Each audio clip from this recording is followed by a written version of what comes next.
Bismillahirrahmanirrahim. And today we are going to discuss about the topic of balanced binary search trees. All the complete details, basic points we are going to discuss today. So, if we start from the introduction, we will be revealing some key points and main details on the balanced binary search trees. ताकि जो concept है हमारा वो बिल्कुल clear हो जाए. What we'll be doing is to understand all the basic and main details of balanced binary search trees and we'll be able also to convert an unbalanced BST into balanced. यानी इतना concept हमारा clear हो जाए कि अगर हमारे सामने कभी भी कोई अनबैलेंस्ड BST आता है तो हम उसको देख कर उसको बैलेंस्ड बाइनरी सर्च ट्री में भी कन्वर्ट कर सकें. तो हमारा कॉन्सेप्ट क्लियर हो जाना चाहिए इस टॉपिक से रिगार्डिंगली. की पॉइंट्स जो आज हम इस वीडियो में डिस्कस करेंगे that will be definition, explanation, the algorithm regarding to the balanced BSTs, some transformation methods, example देखेंगे and at the end aligned benefits देखेंगे. Starting from the definition, it said that a balanced binary search tree is said to be balanced if the difference between height of left subtree LST and right subtree RST of every node is not more than 1. What does it mean? यहाँ पर हम लोगों को दो चीज़ें मिलती हैं. एक हाइट मिलती है, एक लेफ़्ट एंड राइट सब ट्रीज़ मिलते हैं जिनको हम आगे देखेंगे और फिर हम ये भी देखेंगे कि उनका जो डिफरेंस है नॉट मोर देन 1 से क्या मुराद है, कैसे हो सकता है. तो सबसे पहले हम हाइट को देखते हैं. What does it means by the height of the sub tree? Basically it means the number of edges of the longest path between the root node and the leaf node. ये भी हम देखेंगे कि edges क्या होते हैं और फिर जो लॉन्गेस्ट पाथ हमें मिल रहा होगा किसी भी रूट नोड से लीफ नोड तक, उसको हम कंसिडर कर लेते होते हैं उस सब ट्री की हाइट. और उसके साथ हम लोगों को जो दूसरी चीज़ यहाँ पर मिलती है वो LST और RST होते हैं, यानी right sub tree and left sub tree. Specifically अगर बाइनरी सर्च ट्रीज़ में देखा जाए तो जो हमारा लेफ़्ट पार्ट होता है किसी भी पेरेंट नोड में वो छोटा होता है. कोई भी नोड है तो वो छोटा होगा पेरेंट नोड से, जो राइट नोड है वो बड़ा होगा पेरेंट नोड से. और फिर जो हमारा कोई भी पेरेंट नोड डिक्लेयर हुआ हुआ होता है उसका लेफ़्ट साइड पे जितना पेरेंट ट्री आ रहा है उसको हम लेफ़्ट सब ट्री कहते हैं, राइट साइड वाले को राइट सब ट्री कहते हैं. जनरली स्ट्रक्चर की अगर बात की जाए किसी भी बाइनरी ट्री या बाइनरी सर्च ट्री में तो सबसे पहला वाला हमारे पास रूट नोड होता है जिसको हम पेरेंट नोड भी कहते हैं. जो एंड पे होते हैं वो लीफ नोड्स होते हैं, जो इनकी स्पेसिफिकली एक कंडीशन ये होती है कि इनके बाद कोई और नोड नहीं होती. अगर दो एडजस्टेंट लीफ नोड्स को देखा जाए तो वो आपस में सिबलिंग्स कहलाते हैं. ओके उसके बाद जब हम लीफ नोड्स देख लेते हैं, चूँकि हमने देख लिया कि उसके बाद कोई और नोड नहीं होना चाहिए, एडजस्टेंट वालों को हमने देख लिया कि उनको हम सिबलिंग्स कह रहे होते हैं. उसके बाद हमारे पास जो अभी हम देख गए हैं RST और LST जो होते हैं. अगर मैं 8 को पेरेंट नोड या रूट नोड डिक्लेयर करती हूँ तो उसके राइट साइड पर जितना भी ट्री है वो मेरे पास राइट सब ट्री होगा और जो लेफ़्ट पे है जितना ट्री वो सारा लेफ़्ट सब ट्री होगा. उसके बाद जो आखिरी चीज़ रह जाती है वो होते हैं एजेस. एजेस क्या है? दरमियान का फासला है किसी भी एक नोड से दूसरे नोड के दरमियान में. तो हम जो भी हाइट कंसिडर करते हैं LST और RST की वो लॉन्गेस्ट पाथ होना चाहिए, यानी सबसे ज़्यादा एजेस होने चाहिए फ्रॉम द पेरेंट नोड और the root node towards the leaf node. Okay तो उसके बाद जब हम लोग बेसिक स्ट्रक्चर या जनरल स्ट्रक्चर को डिस्कस कर लेते हैं तो तीसरी चीज़ जो हम लोगों के पास डेफिनेशन में थी that was the difference of the LST and RST, जिसको हम बैलेंस फैक्टर कहते हैं. बैलेंस फैक्टर क्या होता है? सबसे इंपॉर्टेंट चीज़ है बैलेंसिंग में किसी भी बाइनरी सर्च ट्री के. It said that it is actually the difference between the height of LST and RST and for a binary search tree to be balanced the balance factor can either be 1, 0 और -1. It must not be any other value other than these. It what does it mean कि balance factor तो हम लोगों को पता चल जाएगा कि height of LST minus height of RST.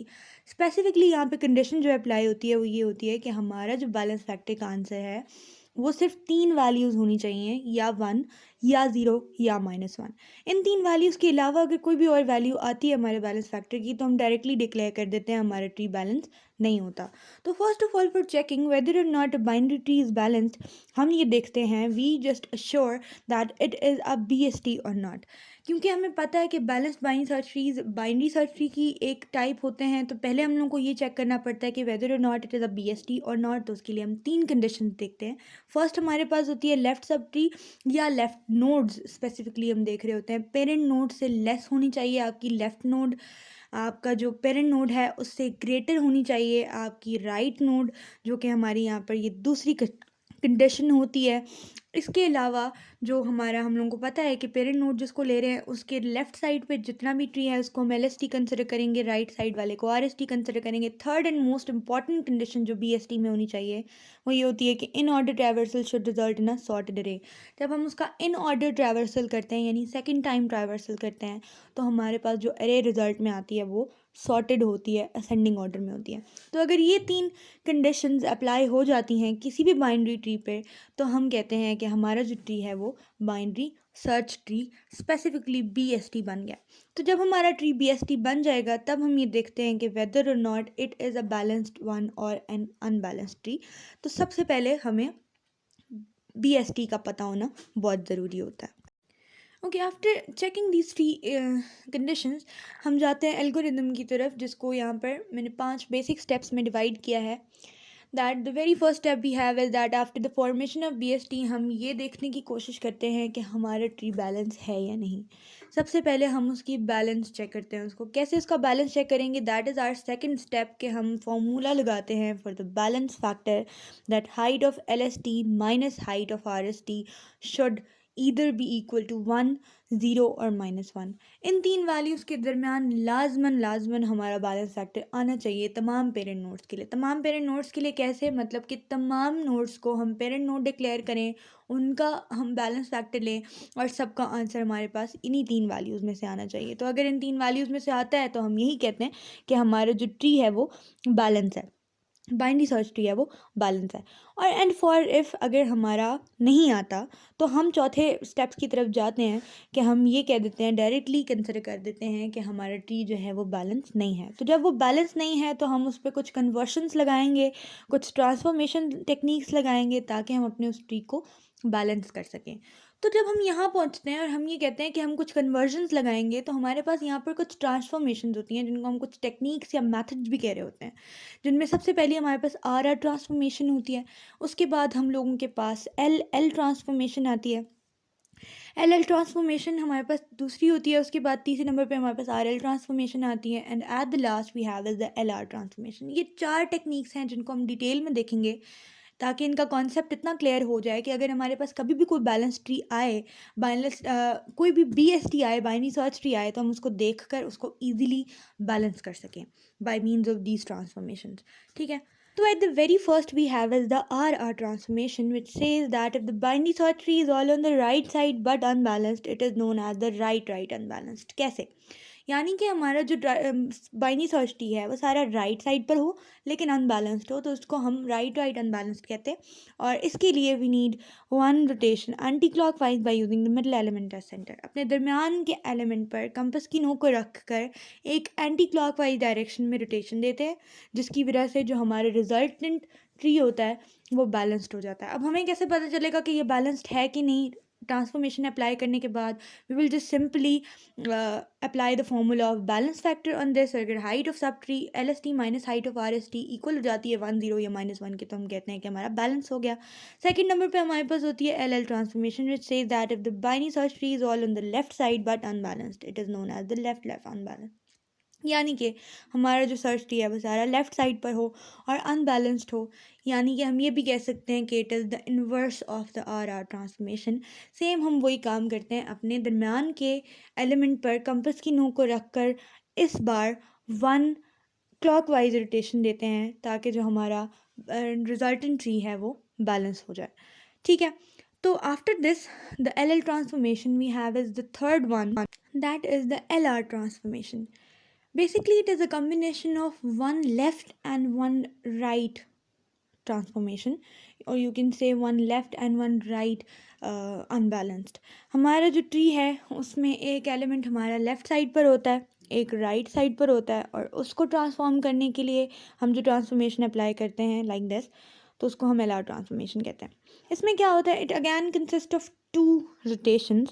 सबसे पहला काम जो हम इसमें कर रहे होते हैं वो क्या होता है कि जो लास्ट 2 एलिमेंट्स हैं उनको स्वैप करेंगे, और स्वैप करने के बाद एक क्लॉकवाइज रोटेशन अप्लाई करेंगे, जिसके बाद जो हमारा ट्री होता है वो LL अनबैलेंस्ड में चला जाता है, जस्ट लाइक दिस, कि हमारा जो ट्री है वो बिल्कुल यूँ हो जाएगा। और फिर उसके बाद जब हम उस पर LL ट्रांसफॉर्मेशन अप्लाई करते हैं, जो कि हम पहले पढ़ के आ चुके हैं, तो हमारा जो रिजल्टेंट ट्री है वो बैलेंस हो जाता है। यानी कि एल ट्रांसफॉर्मेशन कैसे हम अप्लाई करते थे, एक और क्लॉकवाइज रोटेशन देते हैं और उसके बाद हमारे पास जो फोर्थ वन है, जो लास्ट है, वो है R L transformation. Basically it is the inverse of the L R transformation. इसमें क्या है, पहले हमारा जो ट्री है वो राइट साइड पर होगा, फिर उसके बाद लेफ्ट साइड पर होगा, लाइक दिस। और हम सबसे पहले वही काम करते हैं जो पहले करके आए हैं, स्वैप करेंगे लास्ट टू एलिमेंट्स को और इस बार एक एंटी क्लॉकवाइज रोटेशन अप्लाई कर देंगे, जस्ट लाइक दिस। और उसके बाद जब हम एंटी क्लॉकवाइज रोटेशन अप्लाई कर देते हैं तो जो हमारा रिजल्टेंट ट्री होता है वो आर आर अनबैलेंस्ड हो जाता है। आर आर अनबैलेंस्ड को फिर हम आर आर ट्रांसफॉर्मेशन अप्लाई करते हैं एक बार और एंटी क्लॉकवाइज रोटेशन देते हैं, हमारा रिजल्टेंट ट्री बैलेंस हो जाता है। ओके, आफ्टर दीज ट्रांसफॉर्मेशंस हम एक एग्जांपल देख लेते हैं रिगार्डिंग दिस ट्रांसफॉर्मेशंस हम लोग अप्लाई करते हैं और हमारा कैसे अनबैलेंस्ड ट्री बैलेंस हो जाता है। बिल्कुल लेफ्ट साइड पे हमारे पास एक अनबैलेंस्ड बाइनरी सर्च ट्री है जिसको हम लोगों ने बैलेंस करना है।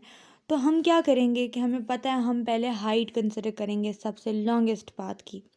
ये चीज़ तो हम लोगों ने देख ली कि अगर हम 50 को डिक्लेयर करें पेरेंट नोड तो हमारा जो 17 है वो लेफ़्ट साइड पे है, यानी कि पेरेंट नोड से लेस है, और 76 राइट साइड पर है, यानी पेरेंट नोड से ग्रेटर है। तो ये चीज़ हमें यहाँ से कंडीशनली पता चल जाती है कि हमारा जो सर्च ट्री है ये बेसिकली बाइनरी सर्च ट्री है। तो अब हम लोगों ने देखना है कि वेदर और नॉट इट इज़ बैलेंस्ड और नॉट। ट्रांसफॉर्मेशन अप्लाई कर कर जब हम लोगों के पास रिजल्टेंट ट्री आता है तो हम यहाँ पर 50 को रूट या पेरेंट नोड डिक्लेयर करते हैं और हाइट को कंसिडर करना स्टार्ट करते हैं। यहाँ से अगर मैं हाइट कैलकुलेट करूँ तो 1 2 3, यानी कि एल एस टी की जो हाइट है वो मुझे 3 मिल गई। यहीं से अगर मैं राइट आर एस टी को देखूँ और इसका लॉन्गेस्ट पाथ देखूँ तो 1 2 3, यानी कि आर एस टी की हाइट भी मुझे 3 मिल गई है। अब अगर मैं बैलेंस फैक्टर निकालती हूँ तो 3 - 3 आंसर 0 आता है, यानी कि कंडीशन सेटिस्फाई हो रही है, हमारा जो बी एस टी है वो बैलेंस हो गया। ऑब्वियसली ये चीज़ हमने ट्रांसफॉर्मेशन अप्लाई करके ही की है और अभी हम लोगों ने यहाँ पर सिर्फ एक 50 को पेरेंट नोड डिक्लेयर करके देखा है। अगर तो हम लोग बारी बारी सारे नोड्स को पेरेंट नोड डिक्लेयर करके उनका बैलेंस फैक्टर निकालें तो सबका आंसर जो है ईदर 0 1 या -1 के दरमियान आना चाहिए। एट द एंड हम थोड़े से सलाइन बेनिफिट्स देख लेते हैं। Specifically balanced binary search trees ही हम क्यों यूज़ कर रहे होते हैं, जिसका पहला फ़ायदा हमारे पास होता है it makes searching easy with in a short span of time. हमें पता है हमने अपने डेटा को किस तरह ऑर्गेनाइज़ किया हुआ है, कहाँ पर कौन सा एलिमेंट पड़ा हुआ है, तो हमारे लिए सर्चिंग ईजी हो जाती है। बहुत कम टाइम में सर्च हो जाते हैं एलिमेंट्स, तो हम लोगों को ज़्यादा देर नहीं लगती। तो पहला फ़ायदा हमारे पास यही होता है और इसी बेनिफिट की वजह से जो हमारा टाइम कॉम्प्लेक्सिटी का फैक्टर है वो भी अपने बेस्ट केस में चला जाता है, यानी ओ लॉग ऑफ एन में चला जाता है। यानी जितना शॉर्ट स्पैन ऑफ टाइम में हम सर्चिंग कर रहे होते हैं हमारी टाइम कॉम्प्लेक्सिटी उतनी ज़्यादा अफेक्ट करती है और बेस्ट केस में चली जाती है। The third one is simplicity in data representation through balanced binary search trees. Simplicity कैसे आ रही होती है, हमें पता है हमने किस तरह ऑर्गेनाइज किया है, वही पुरानी बात कि हम लोग इजीली उसको सिंपलेस्ट वे में सर्च कर रहे होते हैं, सिंपलेस्ट वे में रिप्रेजेंट कर रहे होते हैं। And at last we have is it provides fast insertion and deletion of elements. As we know कि हम लोगों ने अपने डेटा को किस तरह रिप्रेजेंट किया हुआ है अपने बैलेंस बाइनरी सर्च ट्री में, कौन सा एलिमेंट कहाँ हमें मिलेगा ये हम जानते हैं। तो दैट इज़ वाई हम इंसर्शन और डिलीशन को भी ईजिली और फास्टली कर सकते होते हैं। तो these were the 4 benefits regarding the balanced binary search trees, and we have discussed all the basic points, all the main points, or you can say all the complete details of this topic today. So this was all about the introduction and everything regarding the balanced binary search trees. So thank you so much.